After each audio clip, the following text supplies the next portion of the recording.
Hello everyone, welcome to Endless Knowledge. இந்த வீடியோவில் நம்ம எதை பற்றி பார்க்க போகிறோம் அப்படின்னா PowerPointல ஒரு டெக்ஸ்டோட பேக்ரவுண்டில் எப்படி வீடியோவை ப்ளேஸ் பண்ணலாம் அப்படிங்கிறத பற்றி தான் பார்க்க போகிறோம். ஸோ உங்களுக்கு இந்த வீடியோவில் உள்ள கண்டென்ட் எல்லாம் புரியுது அப்படின்னா மறக்காமல் லைக் பண்ணுங்கள். அண்ட் அதை விட முக்கியமாக தெரியாதவங்களுக்கு இதை கண்டிப்பாக ஷேர் பண்ணிவிடுங்க. அண்ட் நீங்கள் இன்னும் சேனலை சப்ஸ்கிரைப் பண்ணாமலே பார்த்துட்டு இருக்கீங்க அப்படின்னா மறக்காமல் சப்ஸ்கிரைப் பண்ணுங்கள். அண்ட் சப்ஸ்கிரைப் பண்ண கையோட பக்கத்தில் இருக்கக்கூடிய பெல் ஐக்கனை கிளிக் பண்ணி ஆல் நோட்டிஃபிகேஷன்ஸை மறக்காமல் எனேபிள் பண்ணிக்கோங்க.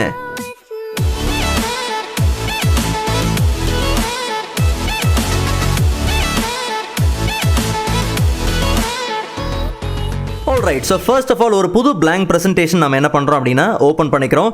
ஆக்சுவலாக நாம இன்னைக்கு செய்ய போகிற வேலைக்கு இந்த மாதிரி டைட்டில் ஸ்லைட்லாம் தேவையே கிடையாது. ஸோ ஜஸ்ட் நார்மலாக நீங்கள் என்ன பண்ணுங்கள், உங்கள் ஸ்லைடை ரைட் கிளிக் பண்ணி லேஅவுட்குள்ளே போயிட்டு blank லேஅவுட்டை நீங்கள் என்ன பண்ணுங்கள் அப்படின்னா செலக்ட் பண்ணிக்கங்க. அண்ட் ஒரு முக்கியமான விஷயம் என்ன அப்படின்னா, நான் இன்றைக்கி இந்த வீடியோவில் யூஸ் பண்ண போகிற ஃபாண்ட்டாக இருக்கட்டும், வீடியோஸாக இருக்கட்டும், அது எல்லாத்தையும் டவுன்லோட் பண்ணுறதுக்கான லிங்க் நான் டிஸ்கிரிப்ஷன் பாக்ஸில் கொடுத்துருக்கேன். தாராளமாக அங்கேருந்து நீங்கள் என்ன பண்ணலாம் அப்படின்னா டவுன்லோட் பண்ணி ப்ராக்டிஸ் பண்ணிக்கலாம். அண்ட் இன்னொரு முக்கியமான விஷயம் என்ன அப்படின்னா, நீங்கள் ஒரு புது ஃபாண்ட்டை இன்ஸ்டால் பண்ணும்போது உங்களோட பவர் பாயிண்ட் ஆக்சுவலாக ஓப்பனில் இருக்கக்கூடாது. ஒருவேளை பவர் பாயிண்ட் ஓப்பனில் இருக்கும் போது நீங்கள் ஒரு புது ஃபாண்ட்டை இன்ஸ்டால் பண்ணிட்டீங்க அப்படின்னா தயவு செஞ்சு என்ன பண்ணுங்கள், பவர் பாயிண்ட்டை ஒரு வாட்டி க்ளோஸ் பண்ணிவிட்டு அதுக்கப்புறம் ஓப்பன் பண்ணுங்கள். அப்போ தான் நீங்கள் புதுசாக இன்ஸ்டால் பண்ண ஃபாண்ட் பார்த்தீங்க அப்படின்னா உங்களோட பவர் பாயிண்ட்டில் பர்ஃபெக்டாக என்ன ஆயிருக்கும் அப்படின்னா லோட் ஆயிருக்கும். ஓகே, ஸோ இப்போ உங்களுக்கு என்ன டெக்ஸ்ட் வேணுமோ தாராளமாக நீங்கள் என்ன பண்ணுங்கள் அப்படின்னா டைப் பண்ணிக்கோங்க. நான் இப்போதைக்கு என்ன பண்ணுறேன் அப்படின்னா ஹோம் டேப்பில் டெக்ஸ்ட் பாக்ஸ் எடுத்து நமக்கு தேவையான டெக்ஸ்ட் எப்பயும் போல் endless knowledge. So endless knowledge அப்படிங்கிற டெக்ஸ்ட் நான் என்ன பண்ணுறேன் டைப் பண்ணிக்கிறேன். ஸோ இந்த டெக்ஸ்ட்டுக்கு இப்போ ஓரளவுக்கு நம்ம என்ன பண்ண போகிறோம் அப்படின்னா சில பேசிக்கான ஃபார்மேட்டிங் அப்ளை பண்ண போகிறோம். ஸோ டெக்ஸ்ட்டோட விஷுவல் சைஸ் வந்து எனக்கு 88 இருக்கணும். அண்ட் நான் இன்றைக்கி யூஸ் பண்ண போகிற ஃபாண்ட் என்ன அப்படின்னா ரெயில்வே எக்ஸ்ட்ரா போல்ட். வெறும் ரெயில்வே யூஸ் பண்ணாதீங்க, ரெயில்வே எக்ஸ்ட்ரா போல்ட் யூஸ் பண்ணுங்கள். அண்ட் டெக்ஸ்ட் நமக்கு சென்டர் அலைன்மெண்ட்டில் இருக்கணும். அதுக்கப்புறம் கேரக்டர் ஸ்பேஸிங் கொஞ்சம் லூஸ் கொடுத்துக்கிறோம், ரொம்ப வேண்டாம், கொஞ்சம் லூஸ் நம்ம என்ன பண்ணலாம் அப்படின்னா கொடுத்துக்கலாம். Okay right. ஸோ இப்போ இந்த டெக்ஸ்ட் வந்து சரியான அலைன்மெண்ட்டில் இல்லை. ஸோ எப்பயும் போல் ஹோம் டேப்பில் அரேஞ்ச்குள்ளே போய் பார்த்தீங்கன்னா அங்கே உங்களுக்கு அலைன் சென்டர் அண்ட் மறுபடியும் அரேஞ்ச் அலைன் மிடில். ஸோ இப்போ நம்ம டெக்ஸ்ட்டை கவனித்து பார்த்தீங்க அப்படின்னா center and middle of the ஸ்லைடில் கரெக்டாக ப்ளேஸ் ஆகிருக்கு. இப்போ நம்ம நார்மலாக என்ன பண்ண போகிறோம் அப்படின்னா இதுக்கு மேலே ஒரு ஷேப் ஒன்று ட்ரா பண்ண போகிறோம். ஸோ ஹோம் டேப்லேயே பார்த்தீங்கன்னா உங்களுக்கு ஒரு ரெக்டாங்கிள் ஷேப் உண்டு. ஸோ ரெக்டாங்கிள் ஷேப்பை நீங்கள் என்ன பண்ணுங்கள் அப்படின்னா ட்ரா பண்ணுங்கள். நல்லா ஞாபகம் வச்சுக்கோங்க, இந்த ஷேப் உங்கள் ஸ்லைடை ஃபுல்லாக கவர் பண்ணியிருக்கணும். ஸோ கரெக்டாக உங்கள் ஸ்லைடை ஃபுல்லாக கவர் பண்ணுற அளவுக்கு நீங்கள் என்ன பண்ணுங்கள் அப்படின்னா இந்த ஷேப்பை ரீசைஸ் பண்ணிக்கங்க. அண்ட் இப்போ என்ன விஷயம் அப்படின்னா நல்லா கவனித்து பார்த்தீங்க அப்படின்னா நம்ம ட்ரா பண்ண ஷேப்பு டெக்ஸ்ட்டுக்கு மேலே இருக்குது. ஸோ இப்போ என்ன பண்ணுங்கள், உங்கள் ஷேப்பை ரைட் கிளிக் பண்ணுங்கள். ரைட் கிளிக் பண்ணிங்க அப்படின்னா அங்கே உங்களுக்கு சென்ட் பேக் அப்படிங்கிற ஆப்ஷன் உண்டு. ஜஸ்ட் நார்மலாக நீங்கள் கிளிக் பண்ணி உங்கள் ஷேப்பை டெக்ஸ்ட்டோட பேக்ரவுண்டில் நீங்கள் என்ன பண்ணுங்கள் ப்ளேஸ் பண்ணிக்கங்க. ஸோ இப்போ இன்னொரு முக்கியமான விஷயம் என்ன அப்படின்னா, நம்ம டைப் பண்ண டெக்ஸ்ட்டையும் நம்ம ட்ரா பண்ண ஷேப்பையும் பார்த்தீங்க அப்படின்னா கம்பைன் பண்ணணும். ஸோ அதை எப்படி பண்ணலாம் அப்படின்னா ஃபர்ஸ்ட் நீங்கள் ரெண்டுத்தையுமே செலக்ட் பண்ணணும். ஸோ மல்டிபிள் செலெக்ஷன் பண்ணுறதுக்கு நீங்கள் கண்ட்ரோல் பிடிச்சி நீங்கள் என்ன பண்ணலாம் அப்படின்னா ஒன்று நீங்கள் செலக்ட் பண்ணலாம். இல்லை ஜஸ்ட் நார்மலாக கண்ட்ரோல் ஏ கொடுங்க. அப்போ உங்கள் ஸ்லைடில் உள்ள எல்லாமே என்ன ஆயிரும், செலக்ட் ஆயிரும். இப்போ நார்மலாக நீங்கள் என்ன பண்ணுங்கள், ட்ராயிங் டூல்ஸ்குள்ளே போங்க. ட்ராயிங் டூல்ஸ்குள்ளே போயிட்டு அங்கே உங்களுக்கு மர்ஜ் ஷேப்ஸ் அப்படிங்கிற ஆப்ஷன் உண்டு. அதை ஓப்பன் பண்ணி நீங்கள் என்ன பண்ணுறீங்கன்னா கம்பைன் அப்படின்னு கொடுத்துங்க. ஸோ இப்படி கம்பைன் கொடுக்கும் போது என்ன ஆகும் அப்படின்னா நீங்கள் டைப் பண்ண டெக்ஸ்ட்டும் அண்ட் யூஸ் பண்ண பேக்ரவுண்ட் ஷேப்பும் பார்த்தீங்க அப்படின்னா ஒரே ஆப்ஜெக்டாக என்ன ஆயிரும் அப்படின்னா கம்பைன் ஆகிடும். ஸோ இப்போ நம்ம நார்மலாக ஒரு வீடியோ இன்சர்ட் பண்ணோம் அப்படின்னா கரெக்டாக நம்ம எதிர்பார்த்த மாதிரி பேக்ரவுண்டில் பக்காவாக என்ன ஆகும் அப்படின்னா ப்ளே ஆகும். ஸோ ஒரு வீடியோ நீங்கள் நார்மலாக எப்படி இன்சர்ட் பண்ணலாம் அப்படின்னா நேராக நீங்கள் என்ன பண்ணுங்கள், இன்சர்ட் டேப்குள்ளே போங்க. அங்கே உங்களுக்கு வீடியோ அப்படிங்கிற ஆப்ஷன் உண்டு. ஸோ வீடியோ ஆப்ஷன் யூஸ் பண்ணி உங்களுக்கு என்ன வீடியோ தேவையோ தாராளமாக நீங்கள் என்ன பண்ணுங்கள், அந்த வீடியோவை செலக்ட் பண்ணி இன்சர்ட் பண்ணுங்கள்.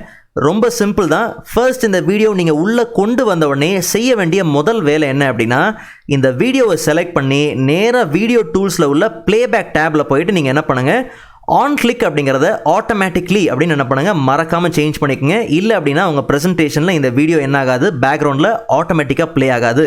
ஓகே, ஸோ இப்போ நார்மலாக நீங்கள் என்ன பண்ணுங்கள் அப்படின்னா உங்கள் வீடியோவை ரைட் கிளிக் பண்ணி சென்ட் டு பேக் அப்படின்னு கொடுத்துட்டீங்க அப்படின்னா அப்போ நம்ம டெக்ஸ்ட்டோட பேக்ரவுண்டில் இந்த வீடியோ என்ன ஆகும் அப்படின்னா பர்ஃபெக்டாக தெரியும்.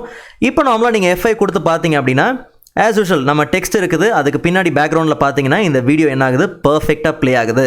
ஸோ இந்த வீடியோ ப்ளே பண்ணுற மெத்தடில் நம்ம இன்னும் ஒரு சில சேஞ்சஸ் நம்ம என்ன பண்ணலாம் அப்படின்னா ஏற்படுத்தலாம். ஸோ ஜஸ்ட் நார்மலாக ஃபர்ஸ்ட் ஸ்லைடை நான் என்ன பண்ணுறேன், கண்ட்ரோல் D கொடுத்து என்ன பண்ணுறேன், டூப்ளிகேட் பண்ணிக்கிறேன். ஸோ ப்ரீவியஸாக உள்ள இந்த வீடியோ நமக்கு தேவையில்லை, ஸோ டெலீட் பண்ணிக்கிறேன். இன்சர்ட்டில் போயிட்டு ஒரு புது வீடியோ நான் என்ன பண்ணுறேன் அப்படின்னா இன்சர்ட் பண்ணுறேன். இந்த இங்க் எஃபெக்ட். ஓகே, ஸோ இப்போ இந்த இங்க் ப்ளே ஆகிறத பார்த்தீங்க அப்படின்னா மேலேருந்து டாப்பில் இருந்தால் இந்த இங்க் ஃப்ளோ இருக்குது இல்லையா, ஸோ எனக்கு வந்து இது சைட்லேருந்து வரணும், வந்து லெஃப்ட் சைட்லேருந்து வரணும். ஸோ அப்போ நான் என்ன பண்ணுறேன் அப்படின்னா ஃபர்ஸ்ட் இந்த வீடியோவை என்ன பண்ணுறேன், ஃபார்மேட் டேப்பில் போயிட்டு க்ராப் பண்ணிக்கிறேன். ஓகே, ஸோ எனக்கு எந்த அளவுக்கு தேவையோ அந்த அளவுக்கு நான் என்ன பண்ணுறேன் அப்படின்னா க்ராப் பண்ணிக்கிறேன். க்ராப் பண்ணதுக்கப்புறம் நீங்கள் என்ன பண்ணுங்க அப்படின்னா உங்கள் வீடியோவை ரொட்டேட் பண்ணிக்கங்க. ஐ மீன் லெஃப்ட் சைடு வர மாதிரி நீங்கள் என்ன பண்ணுங்கள், ரொட்டேட் பண்ணிக்கங்க. ரொட்டேட் பண்ணிவிட்டு அண்ட் இந்த வீடியோ உங்களோட டெக்ஸ்ட்டை ஃபுல்லாக கவர் பண்ணுதாங்கிறத பார்த்துக்குங்க. அது ரொம்பவே முக்கியம். Okay, and as usual same step தான். ஜஸ்ட் நார்மலாக நீங்கள் என்ன பண்ணுங்கள், உங்கள் வீடியோவை ரைட் கிளிக் பண்ணி சென்ட் டு பேக் அப்படின்னு கொடுத்துருங்க. இப்போ நார்மலாக அண்ட் இன்னொரு விஷயம் மறந்துட்டோம் பார்த்தீங்களா, ப்ளே பேக்கில் நம்ம என்ன பண்ணணும், ஆன் கிளிக்கை ஆட்டோமேட்டிக்லி கொடுக்கணும். ஸோ இப்போ நார்மலாக நீங்கள் என்ன பண்ணுங்கள், ஷிஃப்ட் F5 கொடுத்து உங்கள் கரண்ட் ஸ்லைடை நீங்கள் ப்ளே பண்ணி பார்த்தீங்க அப்படின்னா அப்போ உங்களோட இங்க் ஃப்ளோ பார்த்தீங்க அப்படின்னா லெஃப்ட் சைட்லேருந்து நமக்கு வர மாதிரி இருக்கும். ஸோ இந்த மாதிரி கூட தாராளமாக நீங்கள் என்ன பண்ணலாம், உங்கள் வீடியோ க்ராப் பண்ணி ரொட்டேட் பண்ணி கூட உங்களுக்கு ஏற்ற சீன் நீங்கள் என்ன பண்ணலாம் அப்படின்னா உங்கள் டெக்ஸ்ட்டுக்குள்ளே வர மாதிரி நீங்கள் என்ன பண்ணலாம் பார்த்துக்கலாம். ஈவன் நல்ல காம்பினேஷன்ஸ் யூஸ் பண்ணிங்க அப்படின்னா வெரைட்டி ஆஃப் கலர்ஸ் இருக்கிற மாதிரி காம்பினேஷன்ஸ் யூஸ் பண்ணிங்கன்னா பார்க்க டெக்ஸ்ட் இன்னும் அட்ராக்டிவாகவே இருக்கும். ஓகே, ஸோ ஃபைனலாக இன்னும் கொஞ்சம் அட்வான்ஸ் மெத்தடை நம்ம என்ன பண்ண போகிறோம் அப்படின்னா யூஸ் பண்ண போகிறோம். என்ன அப்படின்னா எனக்கு இப்போ at a time 2 video play ஆகணும். அதாவது எண்ட்லெஸ் அப்படிங்கிற வேர்டில் ஒரு வீடியோவும் நாலேஜ் அப்படிங்கிற வேர்டில் இன்னொரு வீடியோவும் ப்ளேஸ் ஆகணும். ஸோ நான் என்ன பண்ணுறேன், இந்த செகண்ட் ஸ்லைடில் Ctrl+D கொடுத்து நான் என்ன பண்ணுறேன் அப்படின்னா டூப்ளிகேட் பண்ணிக்கிறேன். அண்ட் உள்ளே இருக்கக்கூடிய ப்ரீவியஸ் வீடியோ நான் என்ன பண்ணுறேன், டெலிட் பண்ணிக்கிறேன்.